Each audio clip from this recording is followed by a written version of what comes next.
안녕하세요. 저는 비록 30대이지만 누구보다 다사다난한 인생을 살아온 사람입니다. 어렸을 때 부모님 사랑 한번 받아보지 못하고 컸던 제가 남편을 만나고 결혼까지 실패한 사연을 들려드리고자 해요. 지금은 우연한 기회로 부모님을 두 분 다 찾았긴 했지만 썩 기분은 좋지 않네요. 좋은 부모님은 아니셨거든요. 어릴 때 제 기억으로는 항상 부모님은 싸우고 계셨어요. 아빠는 형사셨는데 매일같이 다치고 들어오셨고, 엄마는 선생님이셨는데 그런 아빠의 직업을 정말 싫어하셨어요. 두 분이 그렇게 맞지 않았으면 결혼을 하면 안 됐었는데 중매쟁이를 통해 만나서 결혼까지 했다고 하더라고요. 집안에 사랑은 없었고 가정적인 부모님도 없었습니다. 툭 하면 아빠는 일주일 넘게 집을 들어오지 않았고, 잠복 근무는 밥 먹듯이 하셔서 저는 항상 엄마랑 밥을 먹었어요. 엄마는 어린 제 앞에서 가리지 않고 아빠 욕을 하셨습니다. 결국 사이가 좋지 않으셨는지 갈라서기로 결정하셨다고 했어요. 아빠는 저를 꼭 안으며 미안하다고 우셨죠. 저는 그런 아빠를 보며 무슨 말을 해야 될지 몰라 멍청하게 서 있기만 했어요. 엄마는 제 양육권을 가져가셨고, 아빠는 제게 명함을 주면서 꼭 아빠한테도 연락하라고 하셨었죠. 원래 살던 집은 아빠에게 주고 저와 엄마는 다른 동네에 집을 얻었어요. 그런데 엄마는 아빠를 너무 싫어한 나머지 아빠와 연락을 할 수 없게 막으셨었어요. 아까 네 아빠한테 받은 명함 어딨어? 그게 가져와. 이제 다시는 아빠랑 연락하면 안 돼. 알겠니? 왜요? 아빠가 보고 싶으면 언제든지 전화하라고 했단 말이에요. 너는 그 말을 믿어? 너 맞고 싶다고 한 것도 다 거짓말이야. 그런 말에 속으면 안 돼. 그리고 보고 싶으면 연락하라는 것도 다 거짓말이고. 아니에요. 아빠는 그런 걸로 거짓말할 사람이 아니야. 이때까지 아빠는 다 거짓말했잖아. 어린이날 같이 놀이공원 가준다고 해놓고 안 갔지. 네 생일날 케이크랑 선물 사들고 오기로 했는데 안 왔잖아. 그건 거짓말 아니고 뭐야? 고작 초등학교 2학년인 제가 엄마와 아빠 중에 누가 거짓말하고 있는지 구분하기엔 너무 어렸어요. 그래서 엄마가 한 거짓말에 저는 속아 넘어갔죠. 아빠가 진짜 저를 보고 싶어 했으면 학교를 찾아오든 집으로 찾아오든 할 거라고 생각했어요. 하지만 한 번도 아빠로 보이는 사람은 본 적이 없었습니다. 엄마와의 이혼 후 한 번도 보지 못한 아빠의 모습은 제 머릿속에 지워졌어요. 제일 먼저 목소리가 지워졌고, 모습이 지워졌고, 얼굴도 지워졌죠. 그래도 아빠에 대해서 지워지지 않는 것은 이름이었습니다. 엄마한테 빼앗긴 아빠의 명함에서 이름을 잊지 않기 위해서 속으로 계속 되뇌었거든요. 엄마의 직업은 초등학교 교사였지만 아이를 별로 좋아하지 않는지 저를 방치했었어요. 학교에서 자기 반 학생들에게도 그렇게 행동을 했는지, 아니면 제가 아빠를 닮아서 저한테 정을 주지 않은 건지 모르겠습니다. 아마도 후자였던 것 같아요. 저는 아빠의 이목구비와 식성까지 닮았거든요. 차라리 이렇게 방치하고 학대를 할 거였다면 아빠한테서 빼앗아 오지 말던가요. 엄마, 배고파요. 밥 차려주세요. 넌 나만 보면 밥밖에 생각 안 나? 내가 너 밥 차려주는 기계야? 나이가 몇 살인데 아직도 밥을 못 차려. 죄송해요. 제가 알아서 차려 먹을게요. 앞으로 차려달란 말 안 할게요. 어디서 어른을 간보고 있는 거야? 이런 여우 같은 게. 냉장고에서 김치 꺼내서 물에다가 말아먹던가 알아서 해. 아직 중학생도 안 된 저한테 스스로 밥을 차려 먹으라고 했고, 그 나이에 제가 할 수 있는 건 물에 밥 말아서 김치를 얹어 먹는 것 뿐이었습니다. 김치가 없는 날이면 그냥 물에다 밥만 말아 먹어서 허기만 달래야 했었죠.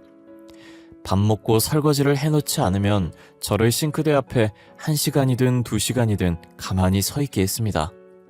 학교에서 잘못해서 담임선생님이 엄마한테 전화라도 하는 날에는 계절 상관없이 저는 잠옷만 입은 채 집 밖으로 쫓겨나거나 베란다 창문 활짝 열어두고 서 있어야 했습니다. 정신적으로든 육체적으로든 고통을 받았습니다. 그리고 엄마가 직장에서 회식을 하고 술을 마시고 오는 날엔 물리적인 힘을 사용하기도 했어요. 다른 사람들이 알지 못하는 은밀한 부위에 멍이 사라질 날이 없었죠. 제 상태가 항상 우울하고 어두우니까 친구가 생길 일은 만무하고 오히려 왕따를 당했어요. 심하게 괴롭힘 당하고 불량한 애들한테 심부름까지 당하지 않았지만 제가 지나가면 닿기라도 하면 전염병이라도 오는 것처럼 피했고 저와 눈조차 마주치지 않으려고 했었죠. 아이들과 마찬가지로 저도 그냥 혼자 있는 게 편했던 것 같아요. 혼자 있는 시간이 기니까 할 수 있는 거라곤 공부밖에 없었습니다. 그냥 혼자서 묵묵히 앞자리에 앉아서 선생님 말에 집중하고 교과서도 꼼꼼히 읽어보고 모르겠으면 교무실 가서 선생님한테 질문을 했죠. 그러면 선생님들은 제가 기특했는지 조금 오래된 문제지라도 주면서 참고하라고 지금처럼 모르는 거 있으면 물어보러 오라고 하셨어요. 덕분에 저는 중학교 성적은 상위권이고 제가 가고 싶은 기숙사 고등학교로 입학할 수 있었어요. 너 이제 기숙사 학교 들어가면 오더라도 며칠 전에 연락하고 내가 오라고 하면 와, 어? 그전엔 올 생각도 하지 마. 엄마 왜요? 무슨 일이라도 있는 거예요? 뭘 물어? 그냥 오지 말라면 오지 마. 내가 일일이 그런 것까지 너한테 보고하면서 살아야 하니? 그런 건 아니지만 주말이나 명절엔 학교에서 밥도 안 나올 거라서 내가 기숙사비랑 용돈 다 같이 보내주잖아. 그리고 내가 평생 오지 말랬니? 그럼 이유라도 알려주시면 안 돼요? 이제 이 집에서 애인이랑 같이 살 거야. 내가 애 엄마라는 걸 알긴 하지만 실제로 보는 거랑 말만 듣는 거랑 느낌이 다르잖아. 어렸을 땐 몰랐지만 어느 정도 크고 나니 엄마가 아빠랑 헤어지고 나서 다른 사람이 있는 것 같다고 생각은 했지만 기숙사 학교를 가자마자 살겠다고 할 줄은 몰랐어요. 결국 엄마도 저를 버리고 엄마의 인생을 살아가려고 하더군요.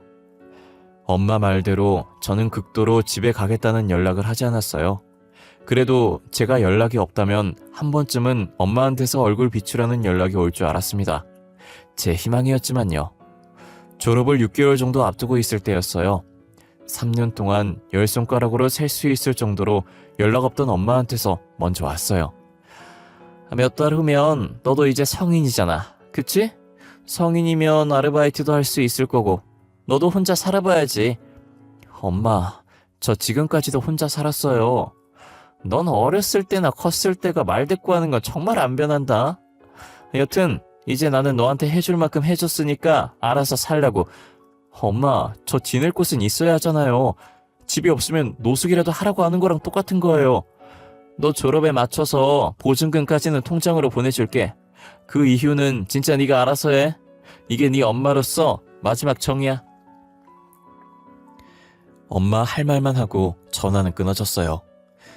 이렇게 될 줄은 알았지만 졸업 후 한 번이라도 집으로 와서 얼굴 보고 얘기하자고 할 줄 알았는데 그것도 아니었네요. 제가 너무 엄마한테 크나큰 기대를 했나 봐요.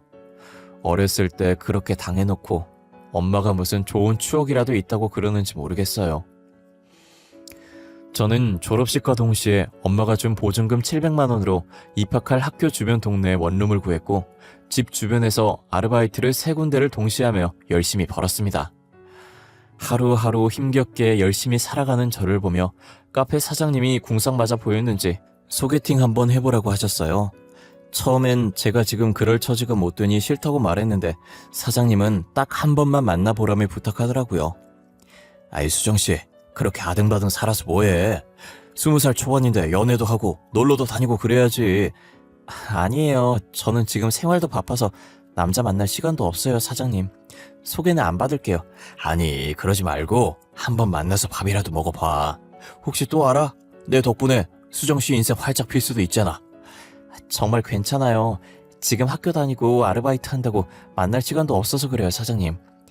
진짜 좋아하는 사람 생기면 알아서 시간도 생길 거야. 내 친구라서 나이는 좀 많은데 돈도 잘 벌고 생긴 것도 나이 들어보지 않아.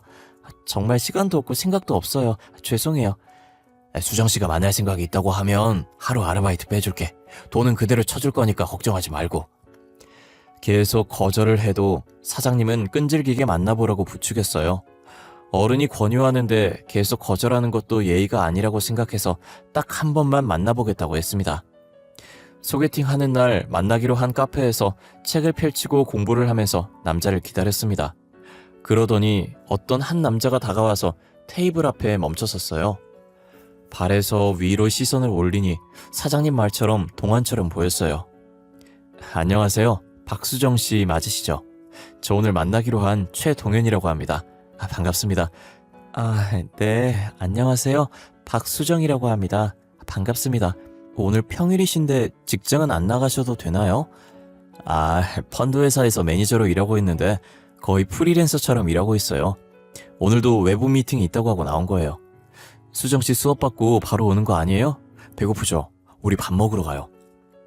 간단하게 커피만 마시고 대화 조금 하다가 헤어지려고 했는데 예상치 못하게 같이 밥까지 먹게 되었어요. 그것도 아주 비싼 양식당에서요. 부담 갖지 마시고 드시고 싶은 거 드세요. 여기 오일 파스타랑 로제 파스타 잘하거든요. 양고기 스테이크도 잘하는데 양고기 드실래요? 예, 편식은 안 해서 괜찮아요. 여기 처음 와서 추천하는 거 먹을게요, 그냥. 남자는 꽤 자상하고 친절한 사람이었어요. 스테이크가 나오자 접시도 앞쪽으로 옮겨주고 저를 먼저 생각해주는 사람이었죠. 누구한테도 받아본 적 없는 친절이었습니다. 첫 만남에 차를 가지고 집까지 데려다줬고 차 탈 때도 조수석 문을 손수 열어주며 친절을 베풀더군요. 나이 차이가 많이 났던 게 마음에 걸렸지만 공주님이 된 기분에 점점 그 남자를 사랑하게 되었습니다. 저의 긍정적인 대답으로 저희 둘은 사귀게 되었습니다. 제가 아직 학생이라서 데이트 비용은 다 남자친구가 냈어요. 늘 얻어먹기만 해서 미안하다고 커피 한 잔이라도 사겠다고 했지만 자기는 남는 게 돈이라며 이 정도 써도 된다고 하더라고요. 되게 든든했어요. 이런 게 진정한 어른이라는 생각도 들고요. 어느 날 남자친구는 제게 뜻밖의 고백을 하더군요. 수정아, 혹시 넌 나랑 결혼 생각은 없어?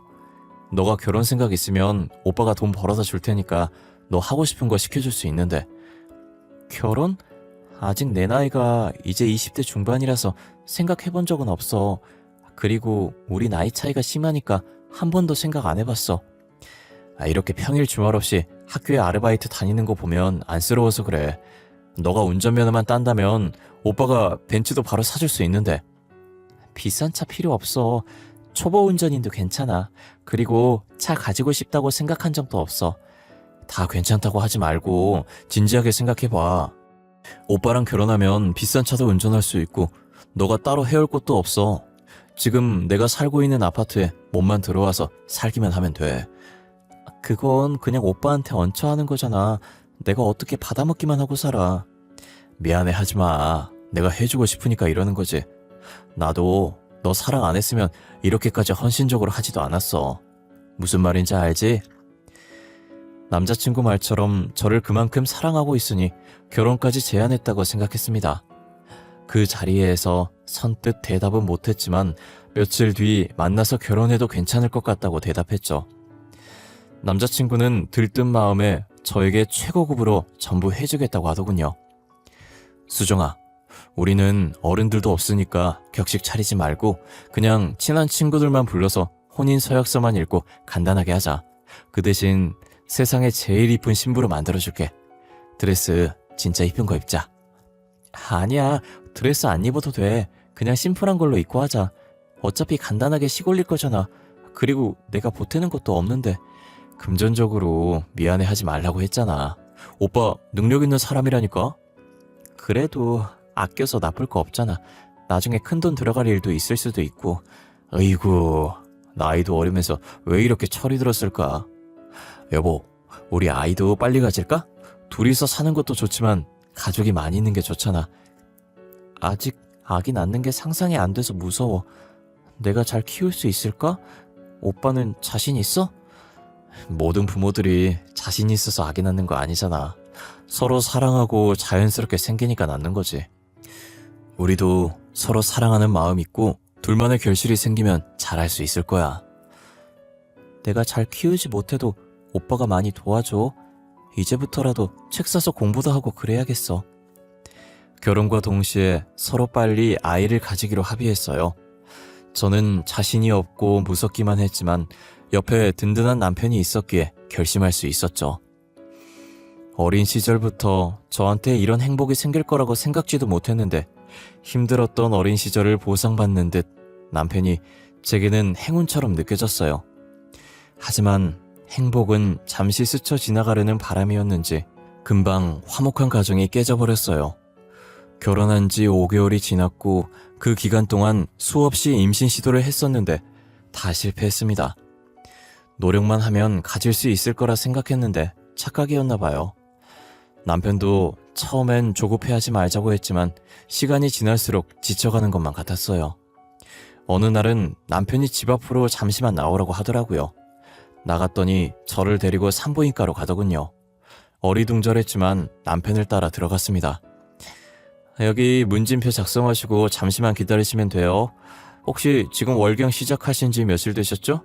빈 곳에 체크 전부 다 하시고 조금만 앉아서 기다려주세요. 오빠, 산부인과까지 왜 온 거야? 나 건강검진 해주려고? 남편은 제 말에 대답하지 않고 상담실장님이 안내하는 방으로 들어가라고 했습니다.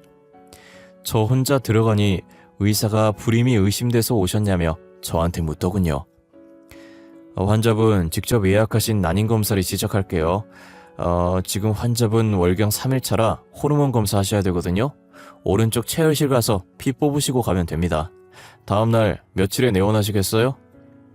일주일 뒤에 예약을 하고 다시 찾아간 병원에서 초음파를 찍겠다고 하더군요. 결국 한 달에 걸쳐 병원을 들락날락거리면서 검사를 끝냈는데 제가 불임이 맞다고 하더군요. 간혹 환자분처럼 젊은 나이에도 불임은 환자들이 있거든요. 이런 결과를 알려드려서 죄송합니다. 나팔관에 선천적 이상이 발견되어서요. 시험관을 준비하셔야 될 것 같습니다. 결과를 듣고 저는 당황스럽고 놀랄 수밖에 없었습니다. 아직 30대도 되지 않았는데 불임이라뇨. 결과가 잘못된 거라고 생각하고 싶었어요. 하지만 5개월간 노력했는데 성공하지 못했으니 불임일 수도 있지 않을까 했는데 남편이 아니라 제가 불임이라니 믿고 싶지 않았어요. 남편은 의사의 말에 큰 충격을 먹었는지 집 가는 내내 제게 말 한마디 걸지 않았어요. 그리고 집안에 저를 내려주고 아무 말도 하지 않고 가버렸습니다. 그날 저녁 남편은 집에 들어오지 않았고 다음날 저녁이 돼서야 들어오더군요. 오빠, 전화 온 거 못 봤어? 일이 있어서 못 들어오는 거면 메시지라도 보내주지 그랬어. 걱정했잖아. 남자가 사회생활 하다 보면 조금 늦을 수도 있고 못 들어올 수도 있는 거잖아. 일일이 보고라도 하라는 거야 지금? 그런 게 아니라 연락이 없으니까 걱정돼서 그런 거잖아. 부부로서 걱정할 수도 있는 거고. 나 어제 밤새 일 때문에 시달려서 지금 너무 피곤하거든. 더 피곤하게 만들지 말고 연락 없으면 무슨 일 있구나 하고 그냥 넘어가. 오빠 피곤한 건 알겠는데 나도 오빠 걱정 때문에 잠 못 잤단 말이야. 다음부턴 짧게라도 못 들어온다고 메시지라도 보내줘.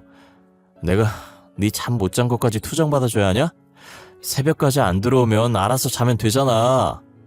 회사 일 하면서 네 잠까지 어떻게 신경 써줘야 하는데. 됐고 나 오늘도 못 들어온다. 난임 판정을 받고 난 후로 다정했던 남편은 180도 다른 사람이 되었어요. 임신 못하는 제가 마치 쓸모없는 사람이 된 것 같은 기분이었죠. 방에 들어가서 남편이 벗어놓고 간 셔츠를 세탁하려고 들었는데 낯선 향기가 났어요. 여자 향수 냄새더라고요. 저는 한 번도 뿌린 적 없는 진한 향수 냄새였고 뭔가 익숙한 듯 낯선 향기였어요. 그날 밤에도 남편 말대로 들어오지 않았어요. 불안한 마음에 무작정 남편이 일하는 건물로 찾아갔지만 남편이 일하는 회사가 어떤 회사인지도 몰랐던 저는 마냥 남편이 나오기를 기다릴 수밖에 없었죠. 한없이 회사 벤치에서 기다리고 있는데 지하 주차장에서 남편 차가 나오는 거예요. 도로에 정차되어 있는 택시를 타고 기사님한테 남편 차를 뒤쫓아 달라고 했어요. 남편을 미행한 지 15분쯤 되었을 때 익숙한 동네가 보이더군요. 이 동네에서 어린 시절 엄마랑 같이 살던 동네였는데 그리고 남편은 큰 아파트로 들어가 버렸죠. 몰래 남편 뒤를 따라가며 계단 밑에 숨어서 봤는데 옛날 제가 살던 집 앞에서 멈추더군요. 대체 이게 무슨 상황인지 아무리 생각해도 이해가 가지 않았습니다. 비밀번호는 또 어떻게 알고 있는지, 왜 이 집을 남편이 찾아온 건지, 정신이 없어진 저는 무의식적으로 남편 따라 그 집에 들어가고 말았어요. 오빠, 이게 어떻게 된 일이야? 왜 여기 있는 건데? 자기야 왔어? 안 들어오고 문 앞에서 뭐해? 야, 박수정. 여긴 어떻게 알고 온 거야? 설마 나 의심돼서 미행한 거냐? 박수정? 내 딸 박수정? 아니, 자기야. 자기가 어떻게 내 딸 알아? 야, 박수정. 너 뭐야? 내가 평생 얼굴 보지 말자고 말했는데 감히 내 집을 들어와? 오빠, 무슨 말이라도 해봐. 제발 내가 생각하는 그런 거 아니지? 박수정, 네가 설명해봐. 너 내 남친 어떻게 알았어? 설마 둘이 사겨? 최동현, 가만히 있지 말고 빨리 말해보라고. 엄마, 저 사람 제 남편이에요. 5개월 전에 결혼했어요. 알고 지낸 지 1년 됐고요. 저도 지금 엄마 집에 왜 남편이 들어온지 모르겠는데요. 남편? 1년 전에 알았다고? 지금 나랑 장난해? 쟤 나랑 동거한 지 10년이나 됐다고. 너 기숙사 입학하고 나서부터 같이 살았다고. 아, 짜증나게 하네 진짜. 야, 박수정, 이게 뭐하는 짓인데 소름 돋게 미행이나 하네? 이제 내 사생활까지 넘보겠다 이거냐? 빨리 집에 가라고. 가긴 어딜 가. 너 설마 내 남친 꼬셔냈니? 그런 거야? 이런 여우 같은 게 감히 내 남자를 꼬셔? 그 말과 동시에 엄마는 제 뺨을 내리쳤습니다. 남편은 계속 그 상황을 보고만 있었고요. 10년 동안 엄마를 만났다면 상간녀는 엄마가 아니라 제가 되는 상황이 돼버렸죠. 그 자리에서 저는 이성적으로 생각할 수도 없었고 어떻게 집으로 왔는지도 모르겠습니다. 정신 차려보니 거실 소파에 앉아 있었어요. 삼자 대면한 후 남편은 아예 연락도 받지 않고 집에 들어오지도 않았습니다. 남편과 연락 두절되었고 저는 하루하루 멍하니 집안에만 틀어박혀 있었습니다. 진짜 저를 사랑한다고 생각했던 상대에게 배신을 당해버린 충격은 쉽게 사라지지 않았어요. 제가 상간녀가 되었다는 충격에서 빠져나오지 못하고 며칠 뒤 경찰서에서 연락이 왔습니다. 안녕하세요. 서울 띵띵경찰서입니다. 최동현 씨가 남편 맞죠? 현재 최동현 씨가 수배 중입니다. 가족관계 확인서를 보니 박수정 씨가 아내로 되어 있어서 연락드렸습니다. 네? 남편이 무슨 잘못을 했나요? 잘못 알고 계신 거 아닌가요? 남편은 번듯한 직장에서 일하고 있어요. 사고 칠 사람이 아닌데요. 참고인 신분으로 조사를 받으셔야 해서 내일 오후 3시까지 저희서로 출석해 주십시오. 담당 형사는 강력 2팀 박수영 형사입니다. 전화를 받고 정신없이 준비하고 경찰서로 갔고 안내받은 대로 담당 형사를 찾아갔습니다. 형사의 이름을 처음 들었을 땐 남편의 사기 소식에 놀라서 신경을 쓰지 못했는데 경찰서에 도착해서 책상 앞 이름표를 보고 나서 멈칫했습니다. 자리를 비웠던 형사는 저를 발견하고 자리에 앉으라 했고 조사를 시작했습니다. 지금부터 조사 시작하겠습니다. 본인은 이제 참고인 신분이며 이 조사의 취지는 참고인이 범인과 사기를 동조했는지 판가름하기 위해서입니다. 참고인, 이름과 나이는 어떻게 됩니까? 박수정입니다. 나이는 올해 26살이고요. 저 그런데 혹시 형사님 따님 이름이 어떻게 되나요? 형사의 딸 이름을 묻는 저를 보고 이상하게 쳐다보더라고요. 저는 간절한 눈빛으로 형사를 바라봤습니다. 너무 어릴 때 헤어진 아빠라 얼굴도 기억나지 않아서 혹시나 싶은 마음으로 물었거든요. 제가 딸이 있는 건 어떻게 알았죠? 그러고 보니 제 딸 이름도 박수정이네요. 오래전부터 연락이 끊겨서 제 딸도 참고인과 같은 나이네요. 형사님, 혹시 저희 아빠 아니세요? 저희 엄마 띵띵 초등학교 교사고 두 분 다 10년 전에 이혼하셨었는데 그걸 어떻게... 진짜 수정이 내 딸 맞아? 아빠가 그렇게 보고 싶어 했던 딸... 그동안 어떻게 지냈던 거야? 아빠가 진짜 보고 싶었어. 저도 아빠 보고 싶었어요. 진짜 보고 싶었어요, 아빠. 아빠와 저는 서로 부둥켜 안고 울면서 갑작스럽게 경찰서에서 부녀 상봉을 하게 됐습니다. 주위의 사람들이 다 쳐다봤지만 지금은 그렇게 중요하지 않았죠. 한참을 아는 채로 울다가 조금씩 진정이 되었고 아빠는 조사실 가서 마저 얘기하자고 했습니다. 수정아, 그동안 잘 지냈어? 어렸을 때 헤어져서 살이 빠진 건지 모르겠지만 왜 이렇게 말랐어? 밥은 챙겨 먹고 다녀? 건강은 어때? 잘 지냈었어요. 건강하고요. 아빠는요? 잘 지내셨어요? 죄송해요. 저는 어렸을 때라 아빠가 기억이 안 나요. 수정아. 어쩌다가 저런 놈한테 시집을 간 거야. 저놈은 사기 전과 10범인데 하도 도망을 잘 가서 수배까지 떨어졌어. 이때까지 저놈이랑 한 집에서 살았던 거야? 그 집 나와서 아빠랑 같이 살자, 응? 아빠 말대로 사기꾼 남편을 피하기 위해서 아빠 집으로 들어갔습니다. 같이 살지 않은 횟수가 10년이 되어서 서먹했습니다. 하지만 서로에게 적응하려고 정말 많이 노력했습니다. 그런데 아빠가 뜻밖의 말을 해주더군요. 그동안 왜 아빠 연락을 안 받은 거야? 아빠가 그렇게 미웠어? 네? 엄마 말로는 아빠가 절 싫어해서 엄마한테 버린 거라고 했어요. 그래서 아빠가 준 명함도 엄마가 버렸어요. 보고 싶으면 연락하라는 것도 거짓말이라고. 그런 걸 거짓말하는 부모가 어딨어? 엄마랑 이혼하고 나서 너한테 연락이라도 올까봐 명함에 있는 번호 그대로 쓰고 있었어. 아빠는 늘 거짓말만 하는 사람이라고 했었어요.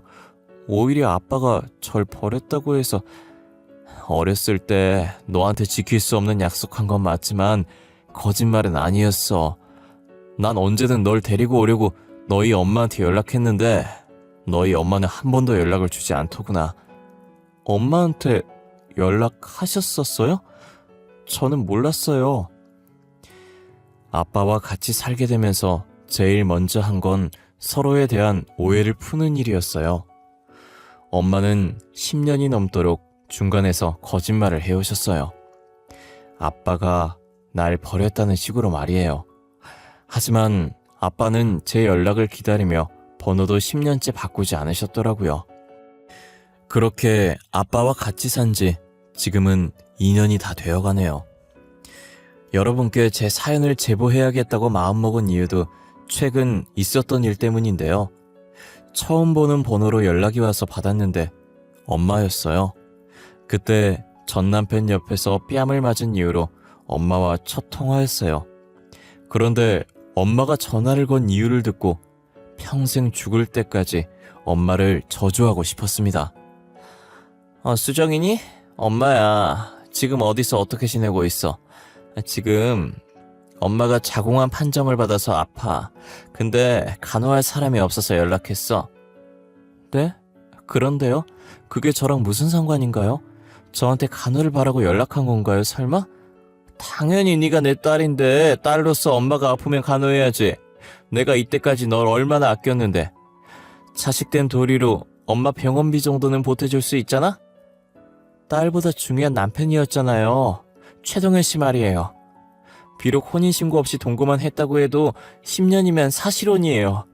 그 자식 사기꾼이었어. 교도소 들어가서 징역 살고 있다고. 네가 엄마 난자 뺏어서 결혼했으니까 속죄하는 셈 치고 간호랑 병원비 내주면 되겠네. 엄마, 양심 없으세요? 저 어렸을 때 혼자 컸어요. 저 엄마한테 학대도 당했잖아요. 근데 병원비 달라고 하는 게 정상적인 사고라고 생각해요? 학대라니? 지금 무슨 소리 하는 거야? 누가 들으면 오해하겠다. 수정아, 그러지 말고 지금 어디 있는지 말해주면 엄마가 갈게.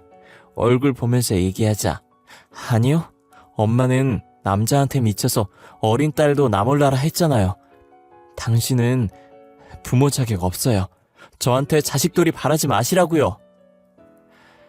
저를 한 번도 자식이라고 생각해 본 적 없는 엄마가 저한테 자식된 도리로 도와달라고 말하더군요.